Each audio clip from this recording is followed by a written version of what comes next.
Hello everyone, তোমরা তো জানোই আমি দেবকুণ্ডে ঘুরতে গিয়েছিলাম। আমি বলবো না, আমরা গিয়েছিলাম। তোমাদের সাথে তো পার্ট 1টা শেয়ার করেইছি। এটা হলো পার্ট 2, যেহেতু ভিডিওটা অনেকটা বড় হয়ে গিয়েছে সেই জন্য আমি পার্ট 1, 2 করে শেয়ার করব। তোমাদেরকে বলেইছিলাম।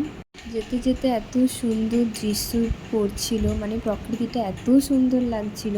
হয়তো ক্যামেরাতে ভালো লাগছে না দেখতে অতটাও, কিন্তু সামনে থেকে দেখলে তোমাদেরও মন ভরে যাওয়ার মতো। আর এই যে একটু বন জঙ্গলগুলো দেখছো, এখানে আমরা একটা আলাদা প্রজাতির, কি বলবো ওটাকে, আমরা নামও জানি না, কোনো দিনও দেখিও নি। এখানেই প্রথম দেখেছিলাম, কিন্তু ক্যামেরাতে দুর্ভাগ্যবশত আসেনি, না হলে আমি তোমাদের সাথেও শেয়ার করতাম, তোমাদের কাছ থেকে জেনে নিতাম যেটা কি।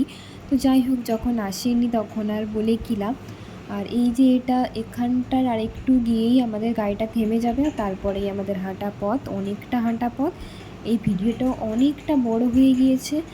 নেক্সট পার্টটা হলো থার্ড অ্যান্ড লাস্ট পার্ট, যেখানে তোমরা মন্দিরটা দেখতে পাবে। ততক্ষণ তোমরা চ্যানেলটা সাবস্ক্রাইব করে দাও। টাটা।